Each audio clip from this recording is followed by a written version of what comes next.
오늘 말씀은 하나님을 경외하는 지혜라는 말씀을 가지고 말씀을 나누겠습니다. 우리 지난주는 성경이 내 인생의 기준이 됨을 제목으로 다윗의 유언대로 하나님 말씀을 기준으로 삼는 것이 솔로몬이 왕으로서 해야 할 일이라고 말씀을 나누었습니다. 사람들은 저마다 다 기준이 있다고 제가 말씀드렸어요. 그런데 특별히 하나님을 왕으로 삼고 아버지로 삼는 자들은 그 기준이 다 동일해야 되는 것입니다. 그래서 오직 성령만이 성도들이 이 어두운 세상을 걸어갈 때 바른 기준을 가지고 살아갈 수 있는 유일한 진리인 것입니다. 여러분, 오늘 우리가 지혜에 대해서 다룰 텐데요. 세상 사람들은 지혜를 다룰 때 어떻게 생각할까요? 대부분요, 그 지혜를요, 지혜 축적된 경험과 정보의 산물로 여깁니다. 그러니까 많이 배우고 많이 겪고 많이 읽으면 지혜로워진다고 생각합니다. 근데 지혜는 인간 이성이 최상급으로 발전된 형태라는 것이라고 그들은 이해하고 있는 거예요. 그래서 그리스 같은 경우에는 지혜를 최고의 산물로 여겼어요. 그래서 사도 바울이 그리스로 복음을 전하러 갈 때 그 지혜를 논할 때 세상적인 지혜, 자기가 가지고 있는 지혜가 모든 것이라고 말할 때 사도 바울은 그 지혜를 뭐라 말했죠? 예수 그리스도의 복음이라 말했던 거예요. 근데 성경은 전혀 다르게 말하고 있습니다. 성경은 잠언 9장 10절에 뭐라고 말하고 있죠? 여호와를 경외하는 것이 지혜의 근본이요 거룩하신 자를 아는 것이 명철이라고 말하고 있습니다. 지혜의 출발점이 뭡니까? 인간의 이성이 아니라고요. 하나님을 향한 경외가 바로 지혜입니다. 이 두 가지 지혜의 차이가 뭐냐면 단순한 정의의 문제가 아니라 인간이 하나님 앞에서 서는 방식의 차이입니다. 여러분, 세상의 지혜는 뭐죠? 인간을 중심으로 세웁니다. 성경의 지혜는 뭐죠? 하나님을 중심으로 세우고 인간을 그 앞에 무릎 꿇게 하는 것입니다. 열왕기상 3장이 뭡니까? 이 두 지혜가 교차하는 장면이 나옵니다.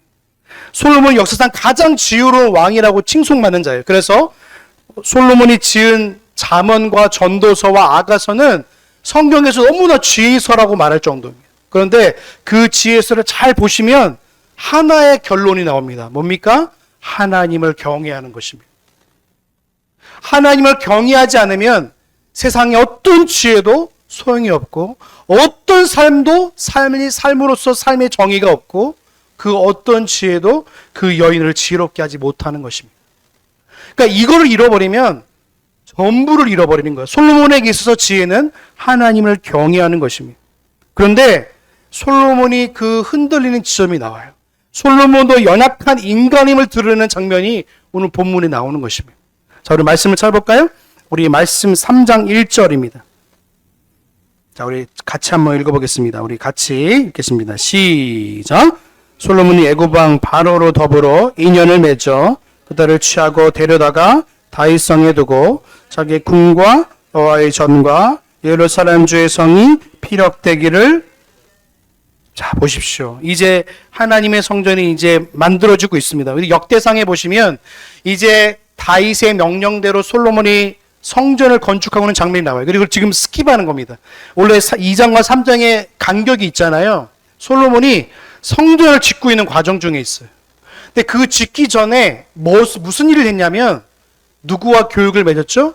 이집트와 교육을 맺기 시작했어요. 이집트는 당시의 강국이었습니다. 그러니까 지금으로 말하면 애굽이죠. 우리 성경의 언어로 말하면 애굽은 강국이었고 또 여러 나라들과 교육을 맺었단 말이죠.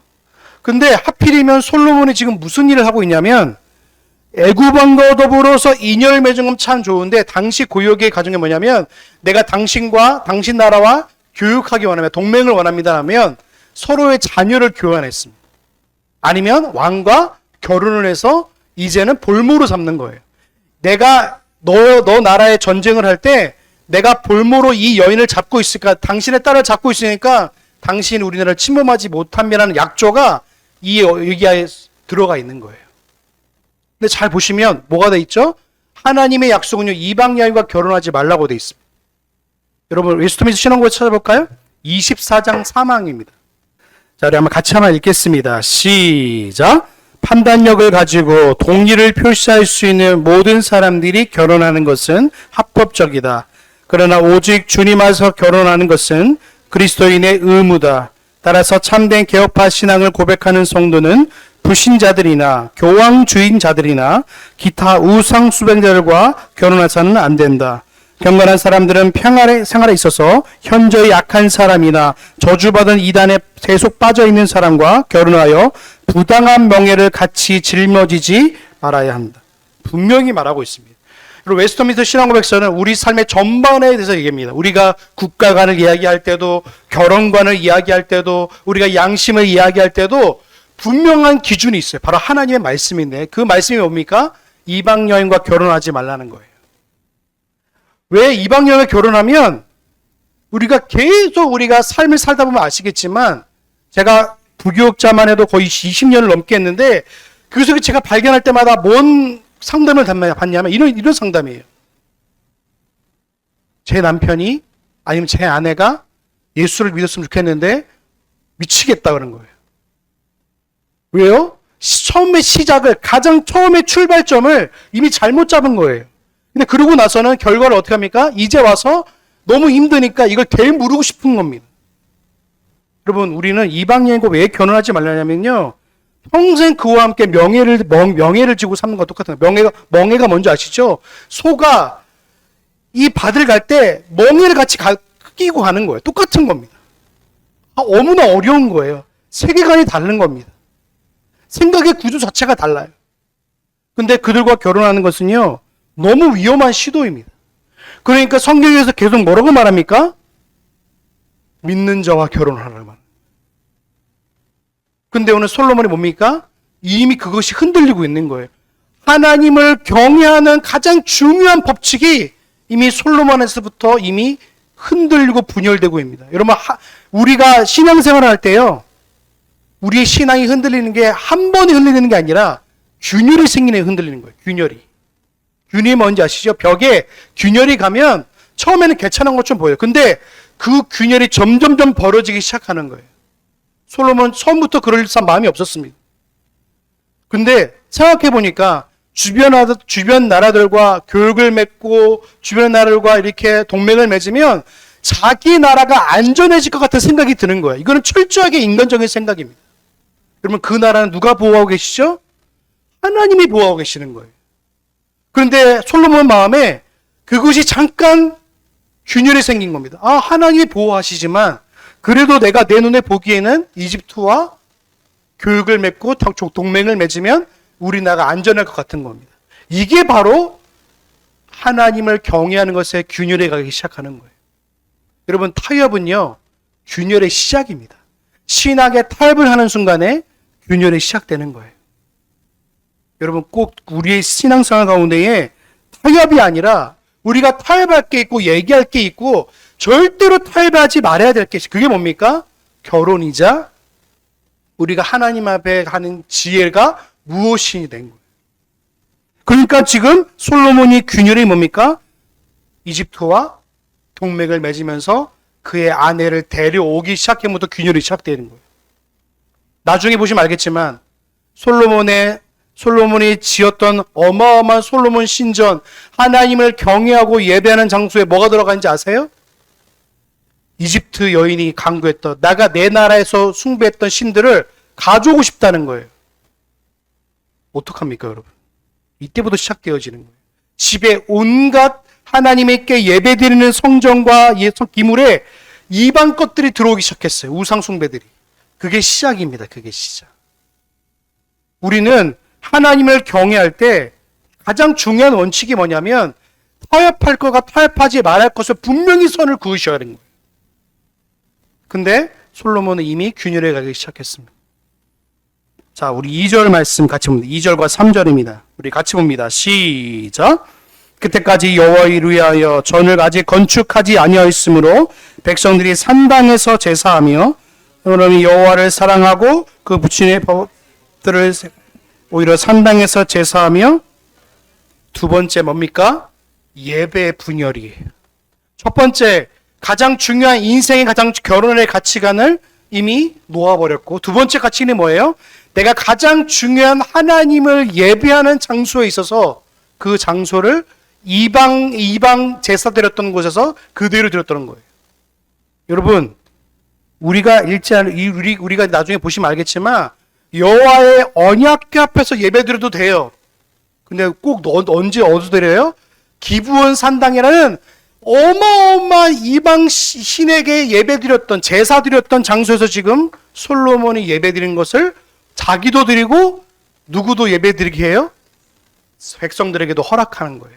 이게 바로 여호와를 경외하면서 두 번째 균열입니다.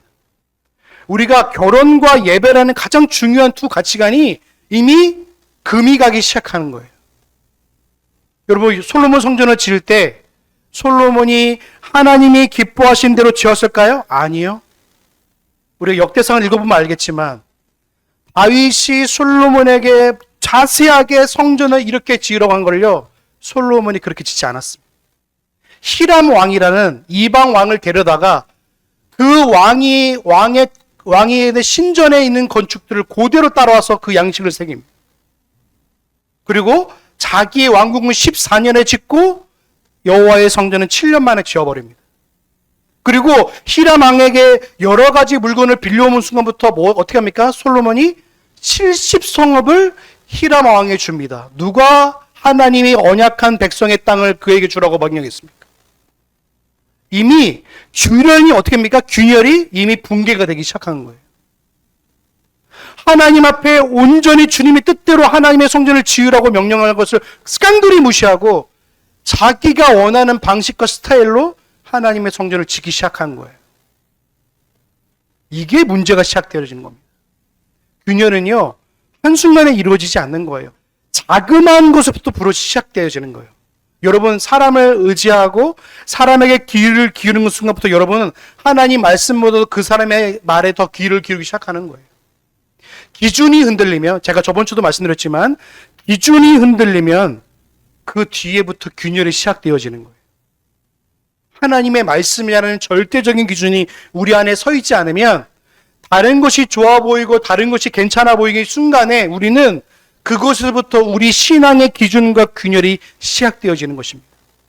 그래서 한국교회는 그 균열이 이미 붕괴 수준에 이르는 거예요. 언제부터요? 이제 예배에서부터 균열이 시작되어지고 결혼과부터 이미 균열이 시작되어지는 거예요. 그래서 예전에는요, 70년대, 80년대 이제 교회가 시작될 때 내가 결혼하고 싶은 사람이 믿지 않는 사람이 데리고 오면 담임 목사님은 절대 주리하지 않았어요. 대부분이 그런 문화였고 그런 태도를 가지고 있었어요. 근데 오늘날 믿지 않는 사람을 데려왔는데 담임 목사님이 어떻게 말할까요? 그 성도 무서웠고 그 성도의 아버지가 장로님이니까 함부로 말하지 못해. 축복한다고. 여러분 결혼 생활이 잘 됐으면 좋겠다고.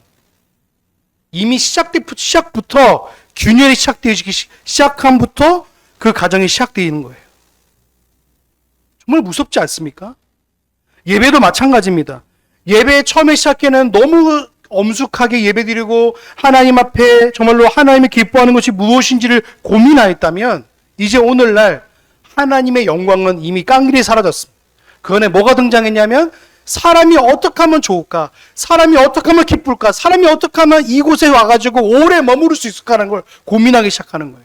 하나님의 영광과 하나님의 중심적 예배는 이미 사라지고 오래입니다. 오늘 솔로몬이 그 같은 일들을 하고 있는 거예요.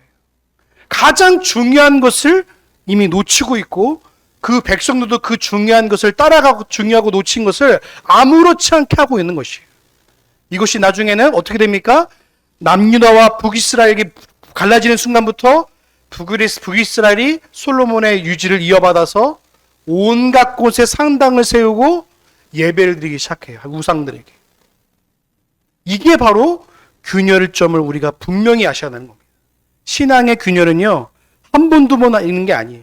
그 처음의 시작부터 여러분이 잘 세워가지 않으면요, 어마어마한 결과를 여러분이 맞이하게 될 겁니다. 그래서 우리가 결혼도 마찬가지고 예배는요, 타협하지 말아야 됩니다. 혹시라도 여러분의 자녀들이 결혼을 준비하고 결혼을 예비한다면 분명히 말씀하셔야 됩니다. 여러분의 가정이 믿음의 가정으로 하나님이 기뻐하시는 가정으로 출발점이 분명히 서 있고 그들에게 얘기하지 않으면요, 그들은요 우상의 가정으로 세워질 가능성이 더 높습니다. 주의를 아무렇지 않게 보내는 것이 문화가 돼버리는 세상 가운데에 그 험한 파도를 어떻게 버틸 겁니까? 아내가 이렇게 말해요. 주일날 한 번 빠져도 되지 않냐? 아니 뭐 이렇게 뭐가 중요하냐? 나랑 있는 게 더 중요하지 않냐라고 말할 거예요. 이게 바로 솔로몬이 직면했던 그런 과정들입니다. 그리고 3절에 보시면 그래도 여호와를 사랑하고 하니까 그래도 기브온 산당에는 예배를 드립니다. 그래도 예배를 드리지만 형식은 그래도 갖추려고 해요. 하지만 그럼에도 불구하고 하나님 어떻게 하십니까? 당신의 언약을 기억하세요. 다윗에게 언약한 내가 너를 통해서 이루고자 하는 내 언약을 끝까지 이어갈 거라는 하나님의 언약이 신실하게 진행되고 있어요. 그래서 솔로몬이 실수하고 솔로몬이 죄악을 범함도 불구하고 하나님의 언약이 변하지 않는 거예요. 그래서 기브온 산당에 솔로몬이 그 하나님 앞에 예배를 드릴 때 하나님 뭐라고 말씀하십니까? 오늘 그 말씀이 4절에 나오는데 우리 4절의 말씀을 우리 같이 보시겠습니다. 4절 같이 봅니다. 시작. 보십시오. 산당에 그 솔로몬이 1,000번을 이거는 다양한 의견이 있습니다. 뭐 1,000번을 드렸던 것도 있고 한 번에 1,000마리를 드렸던 것도 있고 이것이 두 개가 중요한 게 아니라 솔로몬이 지금 그래도 하나님 앞에 그 하나님을 경외하고 하려는 그 마음이 더 중요한 거예요. 근데 한국교회는 이걸 어떻게 정했냐면 1,000번째 예물이라는 아주 비겁하고 더러운 것을 만들어냈어요. 1,000번째 헌금이라는. 그래서 1,000번을 드리면 그것이 마치 소원을 이루어지는 것처럼. 여러분 솔로몬이 소원을 이루려고 1,000번째 드린 게 아니에요. 근데 한국교회는 이걸 이렇게 어떻게 가르치냐면 집사님 1,000번째 예물을 드리면 하나님이 그 응답할 거예요. 세상에 철저하게 세상적인 가치관으로 성도들에게 헌금을 가르쳤어요. 오늘날 그런 헌금들이 지금 한국교회에 너무 많습니다. 1,000번째 헌금, 오병이 헌금, 뭐 여러 가지 이름으로 헌금이라는 이름을 붙였어요.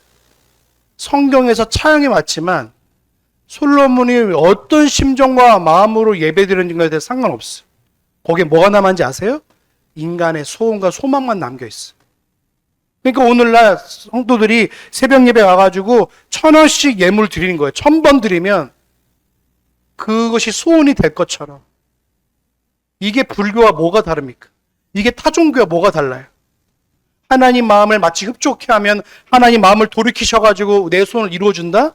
이거는 철저하게 이방 종교가 말하는 거예요. 하나님 그런 분이 아니세요. 근데 한국교회가 지금 1,000번째를 그렇게 가르치고 있는 거예요. 5절에 보시면 이렇게 나와 있어요. 5절 같이 봅니다. 5절 시작. 밤에 여호와께서 솔로몬의 꿈에 나타나시니라. 하나님 이르시되 내가 무엇을 줄꼬. 분명히 말하고 있죠. 지금 뭐 하고 있습니까? 하나님께서는 지금 솔로몬이 했던 행태들을 다 알고 계세요. 이방 여인과 결혼하지 말라고 한 것도 알고 있고 하나님께서 정하신 예배의 초소가 분명히 있는데 하지 말라는 것도 분명히 알고 계심에도 불구하고 인간의 죄성을 알고 계심에도 불구하고 당신의 언약을 지금 신실하게 이행하고 계시는 거예요. 그 다윗의 언약.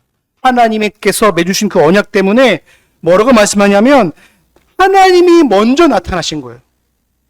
그리고 솔로몬에게 말하는 거예요. 내게 너는 구하라. 뭘 내가 너에게 줄까? 이렇게 물어보시는 거예요. 이거는 하나님이 인간에게 주시는 선물이자 인간의 강구 때문에 하나님이 움직이신 것이 아니라 하나님의 은혜 때문에 그 인간의 기도가 가능케 됨을 지금 말씀하고 있는 거예요. 여러분, 웨스트민스터 신앙고백서 7장 3절에 이렇게 말합니다. 찾아볼까요? 자, 우리 같이 보겠습니다. 시작. 사람은 자신의 타락으로 말미암아 행위 언약으로는 스스로 생명을 얻을 수 없기 때문에 주님께서는 일반적으로 은혜 언약이라 하는 둘째 언약을 맺기를 기뻐하셨다.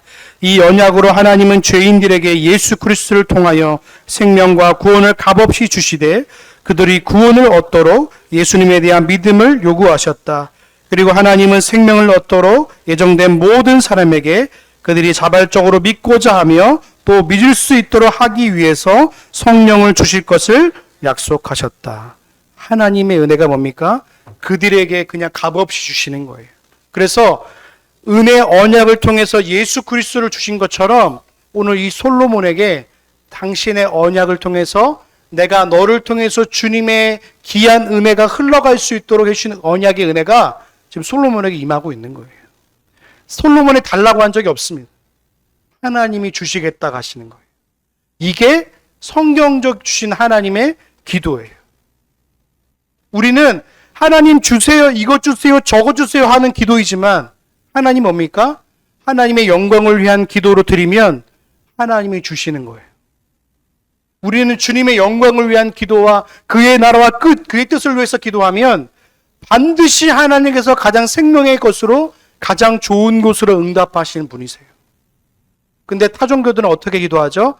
이거 주시오, 이거 주세요, 이거 주세요 하고 108번 절하고 여러 번 자기의 공로를 얘기하고 열심히 행함을 얘기해야지 그제서야 신이 감복해가지고 뭔가 줄 것처럼 얘기하는 것이라고 타종교가 말하지만 하나님은요 우리에게 가장 좋은 것을 주시는 분이세요. 나쁜 걸 주는 분이 아세요. 어찌 아버지가 자녀에게 정갈과 뱀을 주시겠습니까? 가장 좋은 것을 주시는 분이세요. 그래서 솔로몬에게 그 언약의 것을 지금 보여주시는 거예요. 은혜 언약의 것을 지금 솔로몬에게 보여주시는 거예요. 그러니까 일반적으로 주신 겁니다. 솔로몬이 왕위가 합당해서 1000번제를 드렸기 때문에 하나님이 나타나는 것이 아니라 다윗이 하나님이 다윗과 맺은 언약을 기억하시고 그 언약의 자녀 솔로몬에게 주권적으로 하나님이 임하시고 계신 거예요. 그래서 솔로몬이 이 기도를 이 응답을 받게 된 건 뭡니까? 하나님의 언약 때문이에요. 마치 1000번제를 많이 드리고 뭔가 많이 해가지고 하나님이 나타나신 것이 아니라 하나님의 언약 때문에 솔로몬에게 나타나신 거예요. 자, 6절과 8절을 우리 한번 같이 보겠습니다. 6절 8절 같이 봅니다. 시작. 솔로몬이 가로되 주의 종 내 아비 다윗이 성실과 공의와 정직한 마음으로 주와 함께 주의 앞에서 행함으로 주께서 저에게 큰 은혜를 베푸셨고 주께서 또 저를 위하여 이 큰 은혜를 예비하시고 오늘과 같이 저희 위에 앉을 아들을 저에게 주셨나이다. 나야 여호와여 주께서 종으로 종의 아비 다윗을 대신한 왕이 되게 하셨사오나 종은 작은 아이라 출입할 줄을 알지 못하고 주위에 빼신 백성 가운데 있나이다. 저희는 큰 백성이라 수가 많아 셀 수도 없고 기록할 수도 없사오니. 자, 솔로몬의 기도 뭐죠? 하나님의 경외를 세 가지로 고백합니다. 첫 번째 고백이 뭐죠? 하나님의 신실하심이. 솔로몬은 자신으로 시작하냐, 기도를 자기로 시작하지 않았어요. 어떻게 시작하죠? 하나님이 다윗에게 행하신 일로 시작합니다. 이것이 언약을 받는 성도의 기도의 방식이에요. 우리는 하나님의 과거의 신실하심을 먼저 기억하고 그것을 근거로 은혜를 구하는 거예요. 여러분, 히브리어 헤세드가 뭐냐면 은혜란 뜻이거든요. 근데 이 은혜는요, 어떤 은혜인 줄 아세요? 언약적 신실함에 대한 은혜예요. 내가 하나님의 언약은 신실하심입니다. 그게 헤세드예요. 하나님의 은혜가 오늘 우리에게 임했다? 하나님의 언약이 신실합니다라는 고백이에요. 다윗에게 주신 헤세드가 뭐죠? 솔로몬의 기도의 기초예요. 하나님의 경외는 이 헤세드를 기억하는 것으로 시작되어지는 거예요. 솔로몬이 자기의 왕이 된 것을 자기의 능력이나 공로나 절대로 돌리지 않아요. 뭡니까? 전적인 하나님의 은혜를 고백하고 있어요. 다윗에게 행하신 하나님의 은혜의 성취, 약속의 성취를 고백하고 있어요. 여러분, 이 고백이 우리의 고백이 되야 될 줄로 믿습니다. 하나님의 언약의 신실함이 우리에게 은혜가 되는 거예요. 그래서 여호와를 사랑하고 산당에서 제사를 드렸다. 이 고백과 전혀 우리가 다르게 볼 수 있는 거예요. 하나님의 언약은 언제나 변하지 않는 거예요. 언약이 언제나 신실한 거예요. 자, 두 번째 뭐냐면 따라 볼까요? 자신의 무능이에요. 여러분, 기도는요 막 자기 거 막 풀어가지고 1부터 10까지 레파토리를 가지고 기도하는 게 아니라 철저하게 하나님의 은혜를 고백하고 자기의 무능을 고백하는 거예요. 나의 하나님 여호와여, 주께서 종으로 종의 아버지 다윗의 대신하여 왕이 되게 하셨사오나 나는 작은 아이입니다. 나는 출입을 알지 못, 나는 나가고 들어가는 걸 알지 못합니다. 라고 고백하고 있어요. 이거는 연령이 작아서 고백이 아니라 능력에 대한 고백이에요. 자기 능력. 여러분, 솔로몬은 자기가 성인이었지만 하나님 앞에서 자기를 어린아이로 고백합니다. 이것이 바로 경외의 본질이에요. 하나님을 경외하는 자는 자기의 무능을 아는 자예요. 자기의 연약함을 아는 자예요. 그래서 하나님 앞에 주님의 도우심을 구할 수밖에 없는 자예요.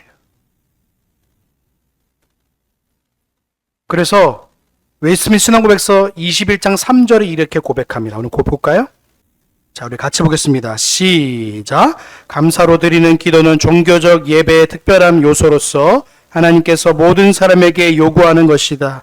기도가 연락되기 위해서는 성자의 이름으로 성령의 도우심을 받으며 하나님의 뜻을 따라 분별과 경외와 겸손과 열성과 믿음과 사랑과 인내로서 드려야 되고, 만일 소리를 내어 기도한다면 반드시 알아들을 수 있는 말로, 여기서 방언기도를 하지 말라는 게 근원이 되는 거예요. 알아들을 수 있는 말로 해라. 그리고 뭐라고 말하고 합니까? 성자의 이름으로 성령의 도우심을 구하며 하나님의 뜻을 구하고, 그리고 뭐라 말해요? 분별과 경외하심과 겸손과 열성과 믿음과 사랑과 인내로서 기도해야 된다고 말하고 있는 거예요. 그래서 솔로몬의 기도는 자기의 연약함을 위해서 기도해요. 기도는 나의 자랑과 나의 어떤 위대한 비전을 놓고 기도하는 게 아니에요. 나의 무능을 놓고 기도하는 거예요. 세 번째입니다. 사명의 무게를 위해서 기도하는 거예요. 3장 8절에 보시면 주의 택하신 백성 중에 있나요? 빼내신 백성이라고 개역 한글은 돼 있지만 개역 개정에는 택하신 백성 중에 있나요? 그들은 큰 백성이라 수요가 말해서 셀 수 없고 기록할 수 없다. 자, 주의 택하신 백성 뭡니까? 하나님의 택하신 백성으로서의 사명을 감당하게 달라는 거예요. 그래서 지혜를 달라는 거예요. 자, 3장 9절인데 우리 같이 한번 볼까요? 3장 9절 같이 봅니다. 8쪽 9절 시작. 누가 주의 이 많은 백성을 재판할 수 있사로이까? 지혜로운 마음을 종에게 주사 주의 백성을 재판하여 선악을 분별하게. 아멘. 여러분, 이 지혜로운 마음이 뭡니까? 다른 말로 말하면 하나님을 경외하는 마음. 지혜는 다른 게 아니에요. 하나님을 경외하는 거예요. 그것에서부터 우리가 하나님께서 기뻐하시는 지혜와 행동과 삶이 나오는 거예요. 그래서 듣는 마음을 주어가지고 하나님의 뜻이 어떻게 재판할 수 있는 선악을 분별할 수 있도록 해달라는 거예요. 하나님을 경외하면요, 바른 것이 보이고 바른 것이 들리고 바른 것을 분별할 수 있어요.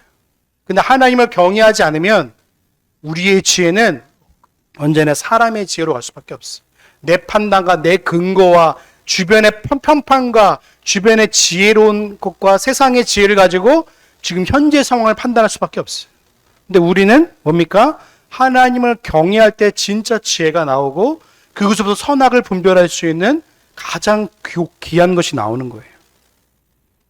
그리고 듣는 마음은 히브리어로 말하면 순종하는 마음입니다. 순종하는 마음. 하나님께서 우리에게 지혜를 주신 것은 내가 순종하는 마음, 하나님의 말씀을 듣는 마음이 바로 그것이에요. 그래서 솔로몬이 구하지 않은 것이 있습니다. 첫 번째, 그 장수를 구하지 않았고, 두 번째로 11절에 보는 것처럼 부를 구하지 않았고 원수의 생명도 구하지 않았습니다. 다 자기가 하고 싶고 자기가 원하는 거예요. 여러분, 우리가 원하는 기도 제목 다 있지 않습니까? 딱 타이틀이 있어요. 우리는 항상 기도할 때 하나님 1, 2, 3, 4가 다 있어요. 근데 솔로몬은요, 자기가 타깃해서 자기의 기도 제목을 하나님 앞에 말하지 않아요. 솔로몬이 구하는 건 뭡니까? 주의 백성을 재판하여 선악을 분별하는 능력이었어요. 절대적으로 이웃을 향한, 하나님을 향한, 하나님을 사랑하면요, 당연하게 이웃을 사랑할 수밖에 없는 거예요. 그래서 십계명의 중요한 가르침은 하나님을 사랑하는 자, 진짜 하나님의 목숨을 다해서 사랑하는 자는 이웃을 사랑할 수밖에 없는 거예요. 연결됐기 때문에 그래요. 그러니까 솔로몬을 구한 지혜는요, 세속적 지혜도 아니고 하나님의 백성을 지혜롭게 다룰 수 있는 그런 지혜였어요. 그 지혜가 오늘 우리에게도 너무나 필요한 거예요. 이 지혜가 없으면 어떤 지혜로 갈 수밖에 없습니까? 하나님이 기뻐하는 지혜가 아니라 내가 사랑하고 내가 원하는 지혜로 갈 수밖에 없는 거예요.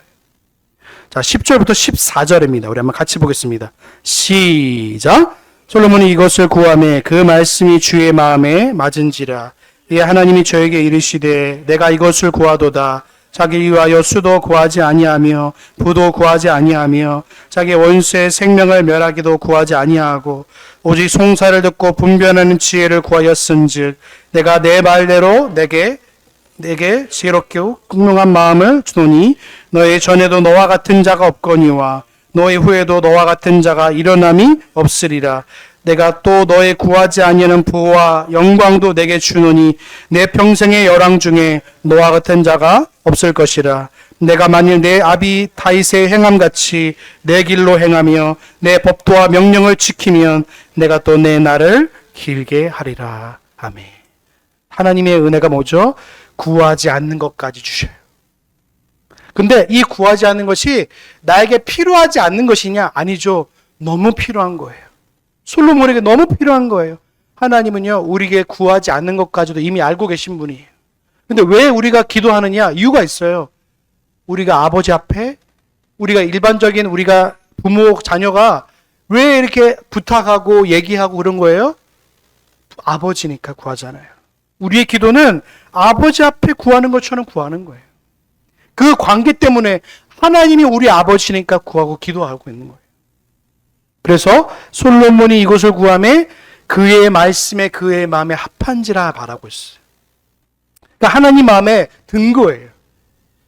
여러분, 주님의 눈에 선하게 보인 거예요. 하나님 왜 기뻐하셨죠? 솔로몬의 기도는 자기 중심적 기도가 아니라 하나님의 경외하는 것부터 나왔기 때문에 그래요. 하나님이 기뻐하시는 기도는 자기 욕망을 채우려는 기도가 아니라 하나님의 나라와 그 백성을 위한 기도이기 때문에 그래요. 그 주기도문을 보시면 그 내용의 기도가 뭡니까? 하나님 나라와 뜻과 영광이에요. 이 세 가지로 요약할 수 있어요. 하나님의 나라와 뜻과 영광이에요. 그걸 구하고 있는 거예요, 지금. 그리고 11절과 12절에 보시면 하나님이 솔로몬에게 구하지 않는 것을 구하는 것을 높이 평가하세요. 그래서 장수와 부와 원수의 죽음. 이것이 인간의 가장 자연적으로 원하는 것이지만 솔로몬이 그것들을 구하지 않은 것은 하나님의 경외와 욕망을 교정해 주었기 때문에 그런 거예요. 하나님을 경외하면요, 우리의 욕망을 교정해 주세요. 그래서 내가 꿈꾸고 내가 원하는 것이 하나님이 기뻐하고 하나님의 영광이 무엇인지를 향해서 기도할 수밖에 없는 거예요. 자녀는 하나님이 기뻐하는 건 뭔지를 구하게 될 수밖에 없어요. 그래서 13절에 보시면 내가 구하지 아니한 것도 주노니 라고 말씀하면서 이게 뭡니까? 마태복음 6장 33절의 원리예요. 뭐죠? 그런즉 너희는 먼저 그의 나라와 그의 의를 구하라. 그래야만 이 모든 것을 너희에게 더하시리라. 하나님의 경외를 구하고 뜻을 구하면 하나님은 그 구한 것 더 많은 것을 주세요. 그렇다고 이것이 마치 오늘날 경제의 언어로 어떤 인간적 세속적 언어로 이걸 풀이하면 안 돼요. 그러면 계속 하는 영광을 구하면 더 좋은 거 주시겠네요. 그가 아니라 이거는 아버지의 자녀의 관계로서 주시는 은혜예요. 마치 이것 더하면 그래서 제가 김미진 간사라는 어떤 사람이 예전에 이런 거 있었어요. 11조를 더하면 천국에서 뭐가 이자가 불어가지고 나에게 현세 많이 준 거, 이거는 철저하게 세속적 가르침이에요. 근데 교회가 그 사람들 불러가지고 총 간사로 불러서 막 하는 거예요. 모르니까. 여러분, 세속적 절대 가치관이 교회에 들어올 수 없어요. 하나님의 은혜를 구하면 하나님 더 많은 걸 주신 분이세요. 이걸 알기 때문에 우리의 기도가 성숙되어지면 성숙되어질수록 내 삶의 궁핍박과 연약함을 기도하는 게 아니라 하나님의 뜻과 영광과 나를 위해서 기도할 수밖에 없는 거예요. 성숙한 기도는요, 내 욕망과 내 기본적을 향한 기도가 아니에요. 물론 그것도 기도해야 되겠지만 우선순위가 먼저 위에 있으셔야 되는 거예요. 하나님의 뜻이. 그 14절에 보시면 중요한 것이 나옵니다. 이게 어디에 나왔죠? 2장에도 나왔어요. 누가 누구에게 나온 거예요? 다윗이 솔로몬에게 나온 거예요. 내 법도와 명령을 지키며. 이건 길이 산다, 장수한다는 게 아니라 하나님께서 너희와 영원히 함께 하신다는 은혜가 여기 있는 거예요. 장수가 단지 오래 산다가 아니에요. 성령에서 말하는 장수는 하나님이 너와 끝까지 함께 하신다는 거예요. 그게 장수예요. 근데 오늘날 우리가 교회에서 장수를 어떻게 배우죠? 오래 산다. 예수 믿고 부모에게 효도하면 오래 산다. 아닙니다. 성경적 장수는 하나님이 너와 영원히 함께 하실 거의 장수예요. 그래서 지금 이게 뭡니까? 내가 너의 법도와 율례와를 잘 지키면 내가 너와 영원히 함께 할 거야 라는 거예요. 이게 장수입니다. 성경적 장수예요. 근데 이걸 모르니까 뭐예요? 성경에서 계속 기본적 기존교회에서는 열심히 부모 효도하면 오래 산다는 식으로 가르치는 거예요. 여러분, 우리의 장수는 하나님을 경외할 때부터 주님과 너와 함께 하시면 은혜의 복을 누리며 사는 거예요. 자, 15절의 말씀 우리 같이 보시겠습니다. 시작. 그래서 예루살렘에 이르러 여호와의 언약궤 앞에 서서 번제와 순제를 드리고 모든 신복을 위하여. 이런 보십시오. 기브온 산당이 어디로 교정됐죠? 여호와의 언약궤 앞으로 교정됐어요. 원래는 처음에 시작은 기브온 산당에 시작했던 그것이 교정된 거예요. 하나님께서. 야, 너 진짜 예배드리는 곳이 어디야? 돌아가 다시 돌아가기 시작한 거예요. 어디예요? 언약궤 앞에 간 거예요. 하나님의 임재가 있는, 하나님의 말씀이 있는 돌아가는 거예요. 그래서 그곳에서 번제와 감사와 수문제가 뭐냐, 하나님 앞에 감사와 영광을 올려드리고 지금 있는 거예요. 그러니까 우리가 이것을 알면요, 기브온 산당에서 드렸던 솔로몬과 지금 하나님의 언약의 법도를 들었던 이 솔로몬은 달라요. 어떻게 합니까? 다시 언약궤 앞에서 예배를 드리고 있어요. 예배가 교정된 거예요. 교정. 예전에는 산당에서 예배 드리는 것이 원래 원칙을 사겠던 솔로몬이었지만 이제는 하나님의 뜻을 알고 나서 어디로 돌아갑니까? 이제 다시 예루살렘에 있는 언약궤 앞으로 가게 되는 거예요. 이게 바로 주님께서 주시는 은혜의 교정입니다. 성도들을요, 우리는 늘 실수하잖아요. 인간이기 때문에 늘 실수한단 말이죠. 근데 그 실수를 하나님께서는 교정해 나가시는 거예요.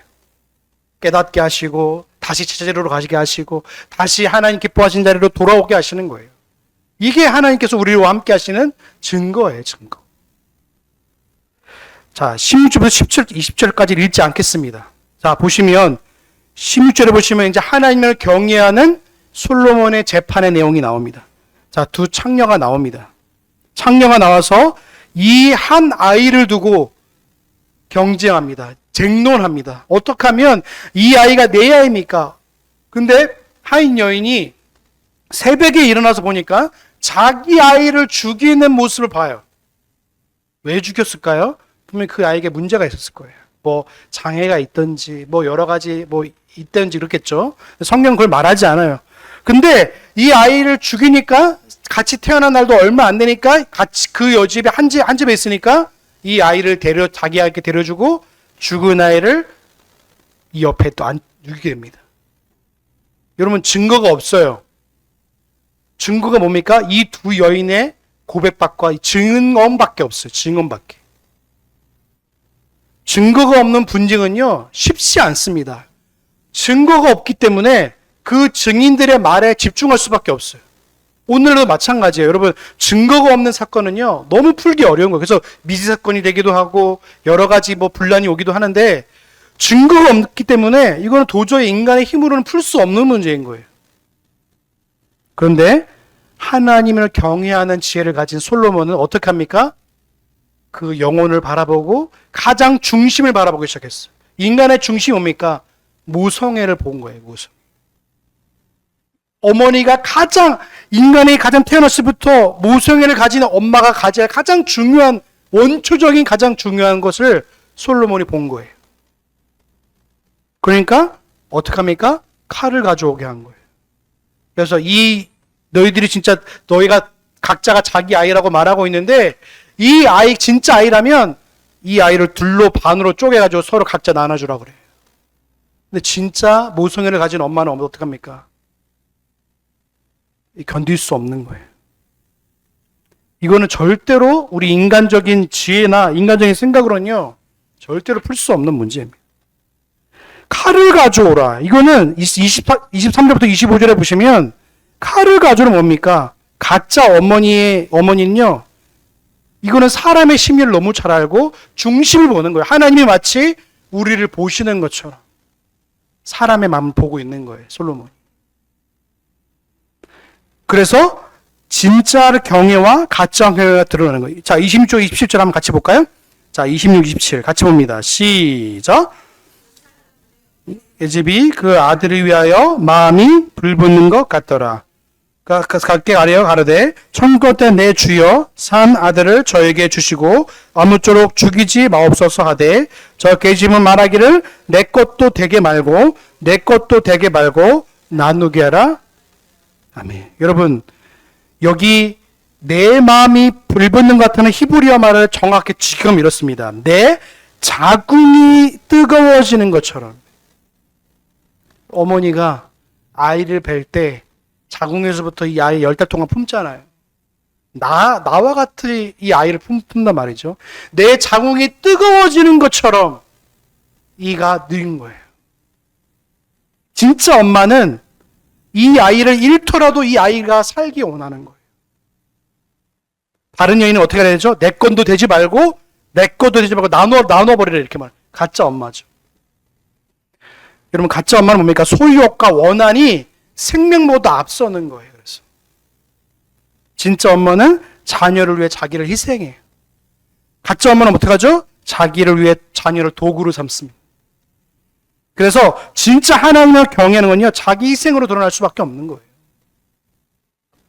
그래서 27절에 보시면 솔로몬이 이렇게 말합니다. 우리 같이 볼까요? 시작. 왕이 대답하여 가로되 산 아들을 저 계집에게 주고 결코 죽이지 말라. 저가 아멘. 판결이 내려지죠. 증거 없이, 증인 없이 어떻게 됩니까? 하나님을 경외하는 마음으로 그 마음의 중심을 보는 거예요. 여러분, 이것은요, 여러분 어디에다 다 해당합니다. 여러분 사람과의 관계에 있어서도, 여러분 사업을 함에 있어서도 마찬가지예요. 저 사람이 어떤 의도로 나에게 왔었고, 저는 어떤 의도로 나에게 이런 것을 부탁했을 때, 저 사람의 마음의 중심을 보는 게 뭡니까? 하나님을 경외하는 자는요, 그것이 보여요. 진짜 진심으로 저가 나에게 하는지, 아니면 온갖 아양의 태도로 그냥 꾸며서 하는 말인지를 보인다고. 솔로몬은 하나님을 경외하는 마음으로 이것을 판단했어요. 세상을 살아갈 때 여러분이 어떤 마음을 가지고 어떤 지혜를 가지고 살아감에 있어서 여러분의 삶의 방향이 바뀌어져요. 진짜 우리가 가져야 할 마음은 하나님을 경외하는 지혜인 줄로 믿습니다. 그래서 그 지혜를 누가 찬양합니까? 백성들이 알아봐요. 자, 28절 읽고 말씀을 마치겠습니다. 우리 같이 봅니다. 시작. 온 이스라엘의 왕이 심리하여 판결함을 듣고 왕을 두려워하니 하나님의 지혜가 저게 있어 판결함을. 아멘. 여러분, 한 주간도 하나님의 우리 향한 세상 사람들이 하나님의 지혜가 여러분에게 있겠구나, 이 말을 들었으면 좋겠습니다. 그래서 하나님을 경외함을 통해 여러분의 지혜, 판단과 생각이 하나님을 경외함으로 나타나고, 여러분의 기도가 하나님을 향한 뜻과 영광과 기도로 나아갈 때 여러분에 있는 모든 문제들을 하나님 중심으로, 하나님을 경외하는 마음의 태도로 바라보시는 한 주간의 삶이 되시길 주님의 이름으로 소망합니다. 기도하시겠습니다. 사랑하는 은혜가 풍성하신 하나님, 감사합니다. 오늘 솔로몬에게 하나님께서 주신 은혜가 무엇이고, 또 솔로몬의 실수가 무엇이고, 또 솔로몬이 하나님을 경외하는 태도로 두 여인의 판결함을 말씀을 통해 확인하였습니다. 하나님, 우리는 참으로 연약하여서 솔로몬 같은 실수를 합니다. 하나님이 하지 말라고 하는 것을 하기도 하고 넘어지기도 합니다. 그럼에도 불구하고 하나님은 우리를 자녀 삼아 주시고 우리를 자녀답게 다루어 가신 줄로 믿습니다. 늘 하나님을 경외하는 태도로 삶을 살게 하시고 사람을 바라볼 때에 그 아첨하는 말과 뒤에 숨어 있는 인간의 죄성을 발견하게 하시고 또 아버지 하나님 우리를 속이려는 수많은 세상의 논리 속에서 하나님이 지혜를 가지고 지혜로운 사람답게 하나님 앞에 기도하며 주님을 경외하는 삶을 살아갈 수 있도록 우리를 인도하여 주시옵소서. 아니오도 그렇게 살기 소망하오며 우리의 구원의 소망 되신 예수님의 이름으로 감사하며 기도하옵나이다.